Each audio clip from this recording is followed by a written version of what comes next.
अस्सलाम वालेकुम, this is engineer Farhan Tanveer और आप देख रहे हैं मैक्सिमा एजुकेशन मास्टर का यूट्यूब चैनल। आज का लेक्चर हमारा सेकेंड ईयर केमिस्ट्री के लेक्चर की सीरीज़ का पहला लेक्चर है और सेकेंड ईयर केमिस्ट्री के अंदर जो चैप्टर से स्टार्ट हो रहे हैं वो चैप्टर नंबर 13 से स्टार्ट हो रहे हैं। और उसके पीछे लॉजिक ये है कि शुरू के 12 चैप्टर आप लोगों ने फर्स्ट ईयर केमिस्ट्री के अंदर पढ़ लिए थे, तो यहाँ पर फिर 13 से ऑनवर्ड्स आपके पास चैप्टर हैं। तो यानी चैप्टर नंबर 13 तरीके तो आपका चैप्टर नंबर 1 है। तो चैप्टर नंबर 13 से हम आज के लेक्चर का स्टार्ट करेंगे और हमारा जो चैप्टर नंबर 13 है ये बेसिकली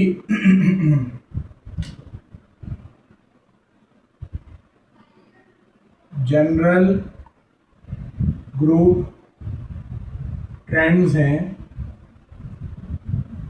रिप्रेजेंटेटिव एलिमेंट्स के, ठीक है। General group trends of representative elements. Obviously इसके अंदर इस चैप्टर की हेडिंग के अंदर कुछ ऐसी चीज़ें हैं जिनका समझना पहले ज़रूरी है। ऑब्वियसली आपके दिमाग में आ रहा होगा कि रिप्रेजेंटेटिव एलिमेंट्स क्या होते हैं। हम अभी आपको इस लेक्चर के अंदर बड़ी डिटेल में बताएंगे कि रिप्रेजेंटेटिव एलिमेंट्स क्या होते हैं। दूसरी बात है कि जनरल ग्रुप ट्रेंड्स क्या होते हैं। जनरल मतलब जो यूजुअल हैं, ग्रुप ट्रेंड्स क्या होता है। 9 केमिस्ट्री अगर आपको याद हो तो आपने पढ़ा था कि पीरियोडिक टेबल में आपके पास हॉरिजॉन्टल रॉज होती हैं जिनको पीरियड्स कहा जाता है और वर्टिकल आपके पास बेटा कॉलम्स होते हैं। इन वर्टिकल कॉलम्स को क्या कहा जाता था? ग्रुप कहा जाता था। तो आपने ये भी 9 क्लास के अंदर पढ़ा था कि जो एलिमेंट्स एक ही ग्रुप के अंदर होते हैं उनकी प्रॉपर्टीज़ क्या होती है? सेम होती हैं, ठीक है ना। और लेकिन सेम प्रॉपर्टीज़ होने के बावजूद भी यानी वो एलिमेंट्स जिनकी प्रॉपर्टी सेम होती है उनको एक ही ग्रुप में रखा जाता है। जैसे आपको याद होगा 1A ग्रुप होता था अल्कली मेटल्स, उसके अंदर तमाम वो एलिमेंट्स होते थे जो कि एक जैसी प्रॉपर्टीज़ रखते थे। Lithium, sodium, potassium, rubidium, caesium, francium, ये सारे अल्कली मेटल्स हैं, ठीक है ना। अल्कली बनाते भी हैं, ये वाटर सॉल्युबल बेसिस को अल्कली कहा जाता है।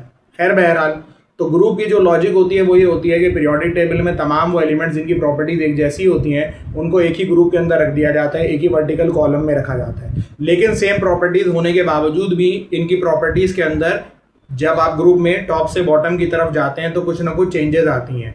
उन चेंजेस को ग्रुप ट्रेंड्स कहते हैं। जैसे हम ग्रुप में नीचे की तरफ जाते हैं तो एटॉमिक साइज बढ़ता है। इस चैप्टर में हम डिटेल के अंदर देखेंगे, वैसे 9 क्लास के अंदर भी आप इनके बारे में पढ़ चुके हैं। तो जनरल माने यूजुअल, ग्रुप ट्रेंड्स माने कि ग्रुप में ऊपर से लेकर नीचे की तरफ जब हम मूव करेंगे तो एलिमेंट्स की प्रॉपर्टीज में क्या हमें चेंज देखने को मिल रहा है। और रिप्रेजेंटेटिव एलिमेंट्स क्या होते हैं वो थोड़ी देर में आपको अभी समझ में आ जाएंगे। इससे पहले कि मैं इस चैप्टर को प्रॉपरली स्टार्ट करूं, मैं चाहता हूं कि आपकी केमिस्ट्री बहुत अच्छी हो और आपकी केमिस्ट्री की बेस को स्ट्रॉन्ग करने के लिए मुझे यहाँ पर आपको पीरियोडिक टेबल का वेयर अबाउट समझाना पड़ेगा। पीरियोडिक टेबल किस तरीके से बनाया हुआ है और पीरियोडिक टेबल के अंदर क्या चीज़ें हैं जो कि आपको अपने दिमाग में हर हाल में एब्जॉर्ब करनी है, उनको हमें समझना है। थोड़ा सा काम आपका मुश्किल आपको लगेगा आज के लेक्चर का, लेकिन एक दफ़ा आपने अगर इस लॉजिक को समझ लिया पीरियोडिक टेबल की तो फिर आपके लिए आगे की ज़िंदगी इंशाअल्लाह ताला आसान हो जाएगी। तो मैं यहाँ पर आपके सामने पीरियोडिक टेबल ड्रॉ कर रहा हूँ ताकि मैं आपको आइडिया दे सकूँ कि पीरियोडिक टेबल किस तरीके से बनाया गया है और उसमें किस किस तरह के एलिमेंट्स हैं। वंस आपने आज के लेक्चर को अच्छी तरह समझ लिया, आगे की केमिस्ट्री इंशाअल्लाह ताला आपके लिए बहुत आसान हो जाएगी। स्पेशली ये चैप्टर बहुत ईजी हो जाएगा आपको। देखो, मैं यहाँ पर जब पीरियोडिक टेबल की बात करते हैं तो पीरियोडिक टेबल के अंदर हमारे पास कुछ इस टाइप का स्ट्रक्चर होता है। ये स्ट्रक्चर किस टाइप का है इसको थोड़ा सा आपको तहम्मुल के साथ समझना पड़ेगा। वंस आपने इस स्ट्रक्चर को अच्छी तरह से ज़हन नशीन कर लिया तो फिर आपके लिए बहुत ईज हो जाएगी। पीरियोडिक टेबल का जो वेयर अबाउट है वो इस तरीके का है कि 4 बड़े ब्लॉक्स हैं आपके पीरियोडिक टेबल में। आप देखें, मैंने यहाँ पे 4 बड़े ब्लॉक्स बनाए हैं। ये वाला जो ब्लॉक है बेटा, ये एस ब्लॉक कहलाता है। इसमें एस ब्लॉक के एलिमेंट्स पाए जाते हैं। ये वाला ब्लॉक आपका पी ब्लॉक कहलाता है, ठीक है ना। ये वाला ब्लॉक डी ब्लॉक कहलाता है और ये एफ ब्लॉक है। इस पहले ब्लॉक के अंदर जो एस ब्लॉक है इसके अंदर हमारे पास 2 ग्रुप्स हैं। कितने ग्रुप्स हैं? और मैंने बताया था वर्टिकल कॉलम जो होते हैं बेसिकली इनको क्या कहा जाता है? ग्रुप्स कहा जाता है। इसके अंदर हमारे पास एक 1A ग्रुप है और दूसरा ग्रुप हमारे पास कौन सा है? 2A ग्रुप है। याद रखिएगा, हाइड्रोजन गैस किसी भी ग्रुप का हिस्सा नहीं है, बल्कि हाइड्रोजन गैस की पोजीशन कंट्रोवर्शियल है। कंट्रोवर्शियल पोजीशन कहते हैं इख्तलाफी पोजीशन, जिसके ऊपर लोगों के आपस में डिफरेंसेस हों। तो इसीलिए हाइड्रोजन को किसी भी ग्रुप ऑफ पीरियोडिक टेबल के अंदर नहीं रखा जाता, बल्कि बेचारे को अलग से लिख दिया जाता है। बहुत सारे लोग इसको 1A के साथ रख देते हैं, ये बिल्कुल गलत है। बहरहाल तो जो हमारे तो हाइड्रोजन को मैंने अलग से यहाँ पर रख दिया है, आप समझ रहे हैं ना बात को। इसका एक भाई है हाइड्रोजन का, ऑब्वियसली आप सबने उसका नाम सुना होगा, जो कि हीलियम कहलाता है। ठीक है, हीलियम, ये बेचारा यहाँ पर मौजूद है। अब ये पीरियोडिक टेबल पॉपुलेट होता चला जाएगा, अभी आप देखते आइएगा। ठीक है, तो जब मैं हॉरिजॉन्टल रॉ खींचता हूँ बेटा, तो ये बेसिकली क्या कहलाता है, मेरा पीरियड कहलाता है। ठीक है, तो अभी तक मैंने कितनी हॉरिजॉन्टल रॉज बना दी हैं, एक तो ये हाइड्रोजन और हीलियम हो गए। ठीक है, हाइड्रोजन जिसको मैंने बाहर करके रख दिया है, और हीलियम अकेला आपको वहाँ दिख रहा है।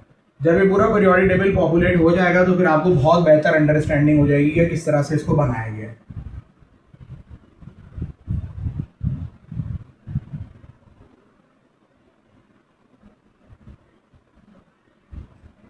ये जो मैं इस तरह से रॉज खींच रहा हूं, दीज आर पीरियड्स। ठीक है, तो अब अगर तुम लोग गौर करो तो एक तो हाइड्रोजन और हीलियम हो गए, उसके बाद फिर एक पीरियड, ये हाइड्रोजन इसकी लाइन में नहीं है, याद रखना ये अलग से है। चैप्टर की हेडिंग आप लोगों ने नोट कर ली है, तो मैं ये हेडिंग यहाँ से हटा ही देता हूँ, ताकि मेरे पास थोड़ी सी जगह बन जाए और आपको बात समझने में आसानी हो जाए। ठीक है, चूंकि मैंने आपको अभी बताया कि हाइड्रोजन की पोजीशन कैसी पोजीशन है, कंट्रोवर्शियल पोजीशन है, इसलिए मैं हाइड्रोजन को top of the periodic table पे रख देता हूँ, यानी इसका ताल्लुक किसी भी ग्रुप के साथ नहीं है। अलबत्ता जब आप पढ़ें तो याद रखिएगा, हाइड्रोजन को आपने और हीलियम को आपने एक ही लाइन में सोचना है, एक ही रॉ के अंदर सोचना है। तो एक रॉ में होने की वजह से ये पहला पीरियड हो गया, जिसमें सिर्फ दो ही एलिमेंट है, हाइड्रोजन और हीलियम। ठीक है, उसके बाद फिर ये दूसरा पीरियड है, ये तीसरा पीरियड बनाया, ये चौथा, पांचवा, छठा, सातवां, टोटल 7 पीरियड है मॉडर्न पीरियोडिक टेबल के अंदर। ठीक है, अब इनको मजीद मैं डिवाइड कर देता हूं।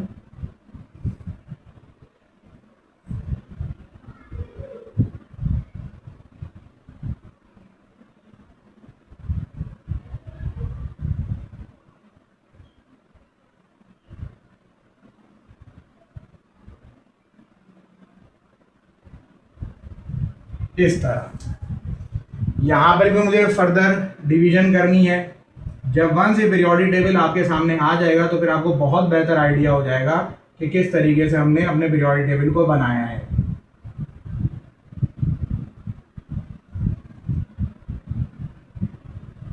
इसको मैं आगे एक रॉ शिफ्ट कर रहा हूं, उसके पीछे कोई रीजन है, वो आपको अभी आ जाएगी समझ में।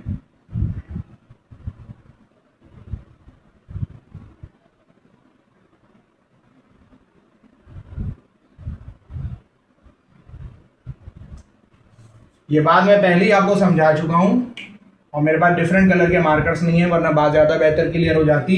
लेकिन बहरहाल मैंने आपको बताया कि ये वाला बेटा पूरा ब्लॉक, ये 2 कॉलम वाला पूरा ब्लॉक कौन सा ब्लॉक है, एस ब्लॉक है।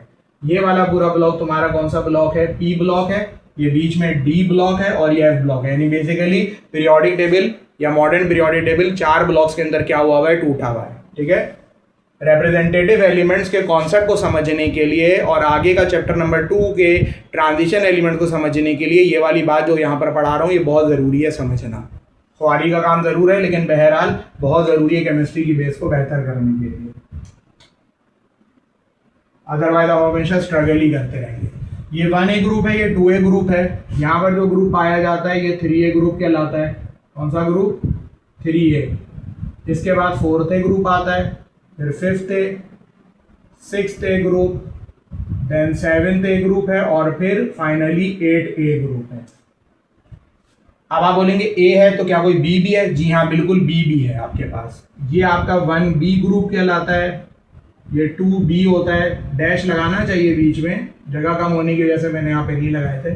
1B 2B, then this is 3B group, this is 4B, 5B, 6B, 7B, और ये 3 कॉलम्स मिलकर अकेला 8B ग्रुप बनाते हैं।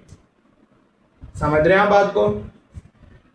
अच्छा, नीचे अगर हम आ जाएं तो हमारे पास 2 रॉज और हैं, और इन दोनों रॉज के अंदर 14 एलिमेंट्स हैं ईच। 2, 3, 4, 5, 6, 7, 8, 9, 10, 11, 12, 13, मेरे ख्याल हो गए।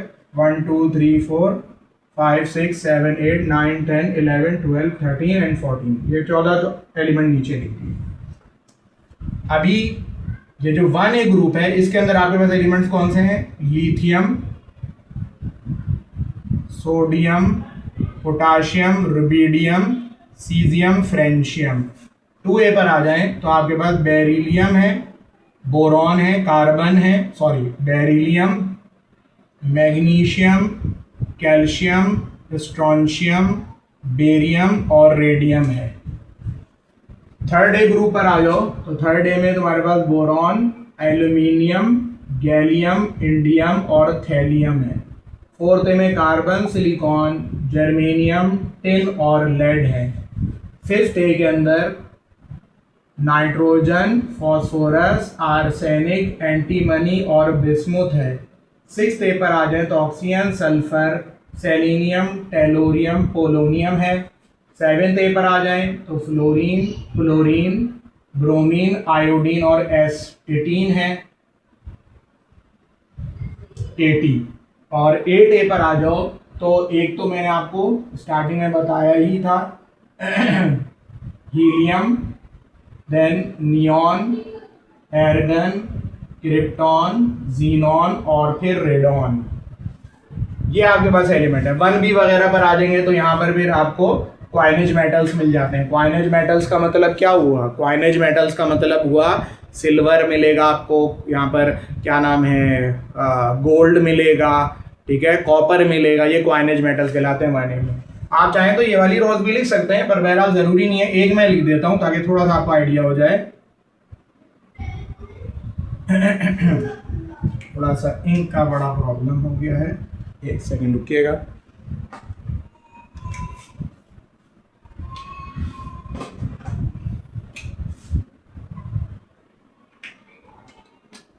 यहां पर है आपके पास scandium, titanium, Sc, scandium, titanium, vanadium, chromium, manganese, iron, cobalt, copper, iron, cobalt, nickel, copper और फिर जिंक। अब यहां पर क्या है, यहां पर भी आपको अभी समझाता हूं। पहले मैं इन जो एलिमेंट्स मैंने यहाँ पे लिखे हैं इनके एटॉमिक नंबर्स यहां पर मैं क्या कर देता हूं, मेंशन कर देता हूं। अच्छा, तो लिथियम का एटॉमिक नंबर 3 है। उसके बाद हमारे पास बेरिलियम है जिसका एटॉमिक नंबर 4 है। इंक तो मैंने भरी है, थोड़ी सी मैं इसको वर्किंग में ले आते हैं।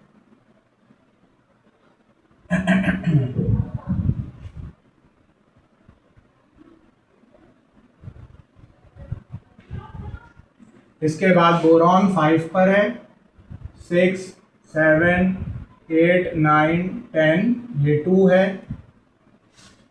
11 12, उसके बाद 13, फिर आ गया आपके पास 14 पे सिलिकॉन, 15 16 17 18, पोटाशियम 19 के ऊपर है,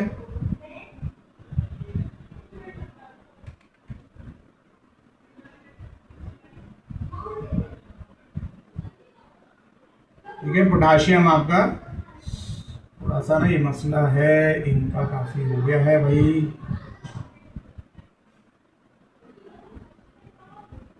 ट्वेंटी 21 22 23 24 25 26 27 28 29 एंड 30। याद रखिएगा ये जो बीच के अंदर है टोटल 10 है, 21 से लेकर 30। देन यहाँ आ जाएगा 31 32 33 34 35 36।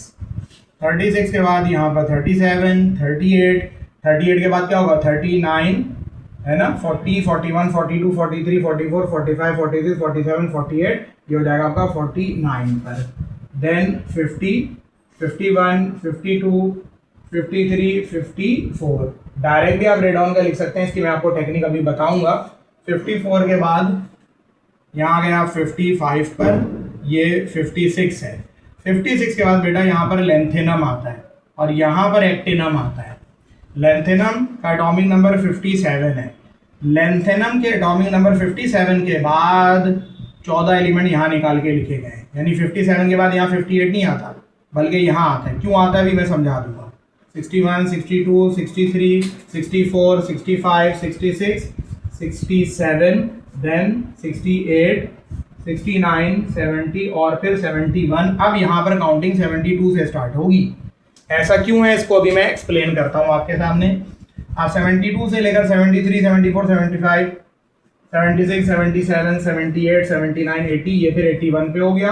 लेड मशहूर ज़माना 82 पर, बिस्मुथ 83 पे, पोलोनियम 84, एस्टेटिन 85, रेडॉन 86। देन 86 के बाद फिर ये 87 है, 88 है, 89 के बाद फिर वही कहानी है। क्या?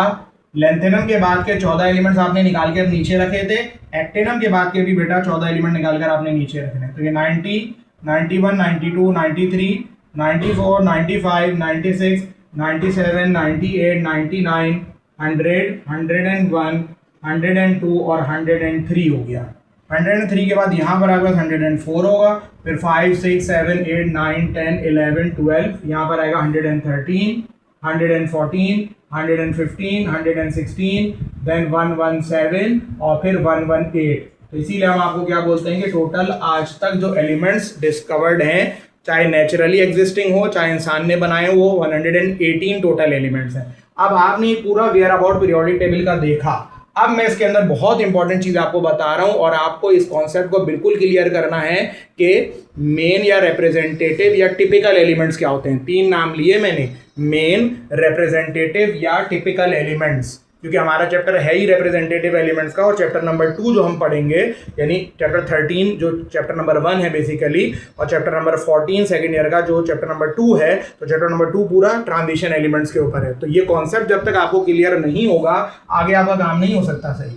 तो देखो भाई, ये जो तुम्हारे पास क्या है, ये मैंने तुम लोगों को बोला था कि ये कौन सा ब्लॉक है मेरा, एस ब्लॉक है पीरियोडिक टेबल का। ये पूरा जो ब्लॉक है मेरे पास, ये पूरा ब्लॉक मैंने तुम लोगों को क्या बताया था, कौन सा ब्लॉक है, ये है पी ब्लॉक पीरियोडिक टेबल का। और बीच का मैंने आप लोगों को क्या बताया था, मैंने कहा था ये जो बीच के अंदर हमारे पास ब्लॉक मौजूद है, ये सारा ब्लॉक हमारा कौन सा ब्लॉक कहलाता है, this is called the D block. और जो नीचे आपके पास 28 एलिमेंट्स हैं, लेंथेनम के बाद के 14 और एक्टिनम के बाद के 14, ये कितने एलिमेंट्स हो गए टोटल, 14 ये और 14 ये जो पूरा ब्लॉक है बेटा, ये कहलाता है F block of the periodic table, F block of the periodic table. एक और इंपॉर्टेंट बात बता दूं, अक्सर बच्चों को कंफ्यूजन ही होती है कि जब हम ये बात उनको बोलते हैं कि पीरियोडिक टेबल के अंदर हॉरिजॉन्टल रॉस टोटल 7 है, तो वो गिनते हैं तो उनको 9 लगती हैं। तो अब आपको ये बात क्लियर हो जानी चाहिए कि ये 7 ही है। 7 कैसे हैं, क्योंकि ये जो 2 रॉज नीचे लिखी हुई हैं, ये बेसिकली कोई अलग से रॉज नहीं है, बल्कि ये आपने लेंथेनम के बाद के 14 एलिमेंट्स को नीचे लिखा, असल में इसी रॉ का हिस्सा है। और फिर आपने एक्टिनम के बाद के 14 एलिमेंट्स को नीचे निकाल कर लिखा, ये इसी रॉ का हिस्सा है। अब आप ये सोच रहे होंगे कि मैंने क्यों निकाला है, भाई मैंने इसलिए निकाल कर रखा, लेंथेनम के बाद के 14 एलिमेंट मैंने निकाल के इसलिए नीचे रखे क्योंकि एफ ब्लॉक के एलिमेंट्स थे, वरना एफ ब्लॉक डी ब्लॉक के अंदर घुसा हुआ होता, आपको चीजें समझना मुश्किल हो जाती। इसी तरह एक्टिनम के बाद के जो 14 एलिमेंट्स हैं, उनको भी हमने निकाल कर नीचे रखा है। क्यों नीचे रखा है, क्योंकि अगर ये वाले एलिमेंट्स भी मैं इसी के अंदर डाल देता तो फिर वही बात हो जाती कि एफ ब्लॉक के एलिमेंट्स जो हैं वो डी ब्लॉक के अंदर घुसे हुए होते, तो आपको पीरियोडिक टेबल को समझना मुश्किल हो जाता। अभी आपके लिए पीरियोडिक टेबल को समझना कितना आसान है, और मैंने पूरा पीरियोडिक टेबल आपके सामने ड्रॉ कर दिया कि लेफ्ट साइड पर ये पूरा एस ब्लॉक एलिमेंट है, राइट साइड के ऊपर पूरा पी ब्लॉक एलिमेंट्स है। मैंने सारे एटॉमिक नंबर भी आपके सामने लिख दिए हैं और सारे एलिमेंट्स भी मेंशन कर दिए। बीच में तुम्हारे पास डी ब्लॉक है, नीचे एफ ब्लॉक है। तो अगर कोई तुमसे पूछेगा कि पीरियोडिक टेबल बुनियादी तौर से कितने हिस्सों में टूटा हुआ है, तो आप ये कह सकते हैं कि पीरियोडिक टेबल ब्लॉक वाइज 4 में टूटा हुआ है। एस ब्लॉक जिसके अंदर 2 ग्रुप हैं, 1A और 2A, पी ब्लॉक जिसके अंदर 6 ग्रुप्स हैं, 3A से लेकर 8A, डी ब्लॉक जिसके अंदर ये वाले हमारे पास एलिमेंट्स मौजूद हैं, और एफ ब्लॉक जिसके अंदर हमारे पास 2 सीरीज हैं, लेंथेनम के बाद के 14 एलिमेंट। अब मैं एक और बहुत इंपॉर्टेंट बात आपको बता रहा हूं, लेंथेनम के बाद के जो 14 एलिमेंट आपने निकालकर नीचे रखे थे, ये वाले थे ना, वो ये कहलाती है लेंथेनाइड सीरीज। और एक्टिनम के बाद के जो 14 एलिमेंट्स आप निकालकर नीचे रखते हो, ये कहलाती है एक्टिनाइड सीरीज। लेंथेनम के बाद के 14 लेंथेनाइड सीरीज और एक्टिनम के बाद के 14 एक्टिनाइड सीरीज। तो 14 और 14 कितने हो गए? टोटल 28 हो गए। 28 elements are there in the F block of the periodic table. मोटी मोटी बातें समझ में आ रही है, ब्लॉक वाइज तो आपको समझ में आ गया। लेकिन मैंने आपसे वादा ये करा था, क्या वादा किया था मैंने आपसे कहा था कि मैं आपको ये बताऊंगा कि रिप्रेजेंटेटिव एलिमेंट्स क्या होते हैं, क्योंकि हमारा ये वाला चैप्टर रिप्रेजेंटेटिव एलिमेंट्स का है ना, और इसके बाद वाला चैप्टर कौन सा है? ट्रांजिशन एलिमेंट्स का है। तो अब तुम ब्लॉक्स को थोड़ी देर के लिए भूल जाओ। ब्लॉक वाइज तो 4 ही ब्लॉक हैं पीरियोडिक टेबल में, लेकिन एलिमेंट के टाइप वाइज 2 हैं। 2 कौन से? देखो इधर गौर से। एक है सब ग्रुप ए, देख रहे हो 1A 2A 3A 4A 5A 6A 7A 8A, ये कहलाता है सब ग्रुप ए। क्या कहलाता है? सब ग्रुप ए पीरियोडिक टेबल का। इसके अंदर कौन से 2 ब्लॉक तुम लोगों ने देखे? इसके अंदर तुमने एस ब्लॉक देखा और पी ब्लॉक देखा, और फिर तुमने कौन सा एक ब्लॉक देखा, कौन सा एक ग्रुप देखा? सब ग्रुप बी बेटा आप लोगों ने देखा। सब ग्रुप बी के अंदर ये 8 देखे ना, 1B से लेकर 8B, ये सारा सब ग्रुप बी है। सब ग्रुप बी के अंदर डी ब्लॉक है, और कौन सा ब्लॉक है बताओ? एफ ब्लॉक है। यानी अब मैं अपनी बात को रीफ्रेज कर रहा हूं। पीरियोडिक टेबल के अंदर जो 118 एलिमेंट्स हैं वो बुनियादी तौर से 2 टाइप्स के अंदर टूटे हुए हैं, सब ग्रुप ए वाले और सब ग्रुप बी वाले। सब ग्रुप ए वालों को हम लोग क्या कहते हैं? मेन, रिप्रेजेंटेटिव या टिपिकल एलिमेंट्स, यानी ये आम एलिमेंट्स हैं। और जो सब ग्रुप बी वाले हैं उनको ट्रांजिशन एलिमेंट्स कहते हैं। दोबारा सुन लें, हमने अपने पीरियोडिक टेबल के एलिमेंट्स को 2 टाइप्स में तोड़ा। कौन सी 2 टाइप्स? मेन, या उनका दूसरा नाम है रिप्रेजेंटेटिव या टिपिकल एलिमेंट्स, और दूसरी टाइप कौन सी?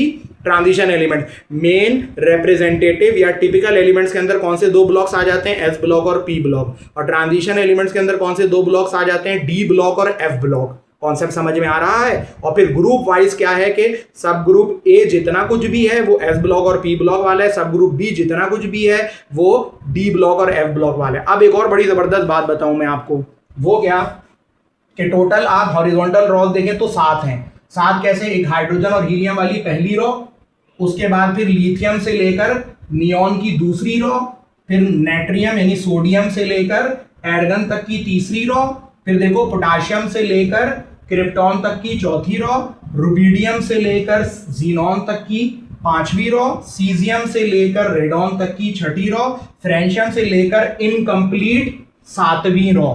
और ये दोनों को तुम अलग नहीं मानना, बल्कि ये जो लेंथेनाइड सीरीज है ये बेसिकली इस 6ठी रॉ का ही हिस्सा है, और ये जो एक्टिनाइड सीरीज है ये वाली, ये 7वीं रॉ में से निकल कर आई है। तो बताओ कि पीरियोडिक टेबल के अंदर कितने हॉरिजॉन्टल रॉज हुए? 7 हॉरिजॉन्टल रॉज ही हुए। ये दोनों हॉरिजॉन्टल रॉज अलग से काउंट नहीं होंगी, बिकॉज ये दोनों 6ठे और 7वें रॉ में से निकल कर आई हैं। तो पीरियोडिक टेबल में जो बेटा हॉरिजॉन्टल रॉज होती है ना, उनके लिए एक अच्छा वर्ड यूज होता है पीरियड का।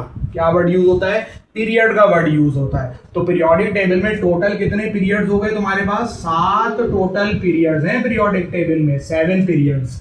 अब मुझे बात बताओ कि 7 पीरियड्स को हमने डिस्ट्रीब्यूट किस तरह की एलिमेंट वाइज? मैं आपको बताऊं, जो पहला पीरियड है ना उसमें सिर्फ 2 ही एलिमेंट्स हैं, हाइड्रोजन और हीलियम, जो इसलिए शॉर्टेस्ट पीरियड कहलाता है, हाइड्रोजन और हीलियम। जो दूसरा और तीसरा पीरियड है उसमें देखो 8 एलिमेंट है। लिथियम से लेकर नियॉन तक 8 एलिमेंट्स हो गए, सोडियम से लेकर एर्गन तक 8 एलिमेंट्स हो गए, इसलिए दूसरे और तीसरे पीरियड को शॉर्ट पीरियड कहते हैं। उसके बाद आ जाओ चौथे और 5वें पीरियड पे। तो जो चौथा और 5वां पीरियड है इसके अंदर आप एलिमेंट्स चेक करें तो कितने हैं? देखो 2 यहां हो गए बेटा, ये 10 हो गए, टोटल 12 और ये 6 और मिला लो 18। तो जो चौथा और 5वां पीरियड है इसमें 18 एलिमेंट्स हैं। जो छठा पीरियड है ना इसमें 32 एलिमेंट्स हैं। कैसे 32 हैं? 2 ये हो गए, 10 ये हो गए, 12 और 6 18 और इन 14 को भी तो काउंट करो, ये 32 हो गए। उसके बाद जो 7वां पीरियड है ना वो अभी तक कंप्लीट नहीं हुआ है, क्योंकि ये वाले एलिमेंट्स अभी और आर्टिफिशियली क्रिएट करे हैं, नेचुरली हमने इनको डिस्कवर नहीं किया। तो पहले पीरियड में 2 एलिमेंट्स, दूसरे और तीसरे में 8 और 8 एलिमेंट्स, चौथे और 5वें के अंदर 18, छठे पीरियड के अंदर 32 एलिमेंट, और 7वां पीरियड इनकम्प्लीट है आज तक पीरियोडिक टेबल का। इनके एटॉमिक नंबर निकालना भी बहुत आसान है। देखो 3 में 8 जमा करो 11 आ गया, 11 में 8 जमा करो 19 आ गया, उसके बाद 19 में 18 जमा करो 37 आ गया, 18 में 18 जमा करो 55 आ गया, और 55 में 32 ऐड करो 87 आ गया। तो अगर पहले ग्रुप का पहले एलिमेंट का एटॉमिक नंबर पता हो ना, बाकी सारे निकल जाते हैं। यही लॉजिक हर जगह है। देखो 4 जमा 8 12, 12 और 8 20, 20 और 18 38, 38 और 18 56, 56 में 32 ऐड किया 88 आ गया। क्योंकि जो ये वाला पीरियड है 2, ये 8 एलिमेंट वाले, फिर 18 वाले, फिर 32 और फिर इनकम्प्लीट। तो उम्मीद है ये पूरा एक वेयर अबाउट आपको समझ में आ गया होगा। तो अगर मैं आपसे पूछूं कि बताओ इस पीरियोडिक टेबल के अंदर रिप्रेजेंटेटिव एलिमेंट्स कहां पर हैं, तो तुम लोग बोलोगे 1A 2A और 3A से लेकर 8A, ये रिप्रेजेंटेटिव एलिमेंट्स है। यानी चैप्टर नंबर 1 डील करता है इन लोगों के साथ। किन लोगों के साथ? ये वाले पूरे। ये है हमारा चैप्टर नंबर 1, ये हमारा चैप्टर नंबर 1 है पूरा। एक और इंपॉर्टेंट बात मैं यहां पर आपको और बता दूं, फिर हम आज का लेक्चर खत्म करते हैं। वो याद रखना कि अल्लाह ताला ने मेटल्स दबाकर पैदा किए हैं, नॉन मेटल्स अल्लाह ताला ने कम पैदा किए हैं, मेटल्स अल्लाह ताला ने दबाकर पैदा किए हैं। कैसे कह रहा हूं मैं ये बात, ये भी मैं आपको समझा देता हूं। ये देखो, ये जो एस ब्लॉक है ना, इसके अंदर जितने भी एलिमेंट्स है 1A और 2A वाले सारे मेटल हैं। डी ब्लॉक के अंदर जितने भी एलिमेंट्स है सारे मेटल है, मेटल्स। ये एफ ब्लॉक के अंदर सारे एलिमेंट्स मेटल हैं। ये भी सारे एलिमेंट्स तुम्हारे क्या है? मेटल्स हैं। अगर मल्टीपल कलर्स होते तो बात और क्लियर हो जाती। बहरहाल अब आपको समझ में तो आ ही रही होगी, ठीक है ना। और आप रिवाइंड करके देख भी सकते हैं कि क्या बताया है। तो ये वाले 1A वाले 1A 2A और 3A से लेकर 8A तक ये सारे क्या हैं? मेन टिपिकल या रिप्रेजेंटेटिव एलिमेंट्स हैं। बाकी जो बच गया वो ट्रांजिशन एलिमेंट्स हैं। डी ब्लॉक वालों को बेटा कहा जाता है आउटर ट्रांजिशन, ये वाले आउटर ट्रांजिशन एलिमेंट्स हैं। और जो एफ ब्लॉक वाले हैं ना, इनको इनर ट्रांजिशन कहते हैं। इनर आउटर क्या होता है वो हम आगे चलकर पढ़ेंगे, अभी नहीं। तो डी ब्लॉक वाले आउटर ट्रांजिशन हो गए, एफ ब्लॉक वाले इनर ट्रांजिशन हो गए, और जो 1A 2A से लेकर 3A से लेकर 8A तक के बच गए ये सारे मेन टिपिकल या रिप्रेजेंटेटिव एलिमेंट हो गए। दूसरी एक और बहुत इंपॉर्टेंट बात मैं बता दूं, अल्लाह ताला ने एस ब्लॉक में सारा मेटल पैदा किया, डी ब्लॉक सारा मेटल पैदा किया, एफ ब्लॉक अल्लाह ताला ने सारा मेटल पैदा किया। तो फिर सवाल ये पैदा हुआ नॉन मेटल कहां है? नॉन मेटल यहां है, यहां पर नॉन मेटल भी है। पी ब्लॉक सबसे वर्सेटाइल ब्लॉक है पीरियोडिक टेबल का। वर्सेटाइल ब्लॉक ये पता है क्यों है? क्योंकि इसके अंदर मेटल भी है, इसके अंदर नॉन मेटल भी है, इसके अंदर मेटल और नॉन मेटल के दरमियानी खुसूसियात वाले मेटलॉइड्स भी हैं। मेटलॉइड बेटा ऐसे एलिमेंट्स को कहा जाता है, आपने 9th क्लास में भी पढ़ा होगा, जिनकी प्रॉपर्टीज मेटल और नॉन मेटल के दरमियान में होती है। तो हम करते क्या है, एक स्टेयर केसिंग बनाते हैं। स्टेयर केसिंग क्या है? ये देखो, ये मैं स्टेयर केसिंग बना रहा हूं। एल्यूमिनियम, जर्मेनियम और क्या हो गया भाई, ये मैं एक स्टेयर केसिंग आपके सामने रख रहा हूं। इस स्टेयर केसिंग को अगर आपने याद रख लिया ना, तो ये देखो, ये स्टेयर केसिंग के इधर जितने भी एलिमेंट्स हैं ये सारे तुम्हारे पास कैसे एलिमेंट्स हैं? ये मेटल हैं। स्टेयर केसिंग के इस साइड पर ये सब मेटल है, ये सारा मेटल है। और जो उस साइड पर रह गए ना, या तो मेटलॉइड हैं, जैसे ये लोग मेटलॉइड हैं, ठीक है, या फिर वो नॉन मेटल है। और एक और आखिरी इंपॉर्टेंट बात भी बता दूं कि अल्लाह ताला ने सारे मेटल जो है ना, सारे मेटल, चाहे इधर वाले हों, इधर वाले हों, इधर वाले हों, इधर वाले हों, सारे मेटल अल्लाह ताला ने सॉलिड पैदा किए हैं, सिवाय मरकरी को छोड़कर। मरकरी सिर्फ लिक्विड है। मरकरी के अलावा अल्लाह ताला ने जितने भी एलिमेंट्स पैदा किए, मेटल सॉरी पैदा किए, वो क्या हैं? वो सारे के सारे सॉलिड हैं, मरकरी को छोड़कर। अलबत्ता नॉन मेटल में अल्लाह ताला ने सॉलिड भी पैदा किए, लिक्विड भी पैदा किया है और गैस भी पैदा करी है। लिक्विड में सिर्फ एक ब्रोमीन है। ब्रोमीन कहाँ है? ये जो 7th ग्रुप है पीरियोडिक टेबल का, ये ब्रोमीन, ये लिक्विड है, यहाँ ये लिक्विड है। बाकी helium, neon, argon, krypton, xenon, radon, fluorine, chlorine, oxygen, nitrogen, ये लोग सारे जिन पे मैंने टिक्स लगाए हैं ना, इनको छोड़ के भाई, जिन पे मैंने टिक्स लगाए हैं, ये सारे टिक्स जो लगे हुए हैं, दीज आर ऑल गैसेस। ये जो सर्कल करा है ये लिक्विड है, और बाकी जो बच गए वो सॉलिड है। तो उम्मीद है आपको एक वेयर अबाउट पूरा समझ में आ गया होगा इस लेक्चर का, ठीक है ना। ये समझना बहुत ज़्यादा ज़रूरी था, ताकि हमें चैप्टर में ये आइडिया हो जाए कि हम इस चैप्टर नंबर 1 में किन के बारे में पढ़ेंगे। हम इस चैप्टर नंबर 1 में इनके और इनके बारे में पढ़ेंगे, और चैप्टर नंबर 2 जो होगा उसमें हम इनके और इनके बारे में पढ़ रहे होंगे। तो यहाँ पर हम अपने लेक्चर का अख्ताम करते हैं। इंशाअल्लाह ताला नेक्स्ट क्लास में फिर आगे आपको मजीद पढ़ाएंगे। अस्सलाम वालेकुम।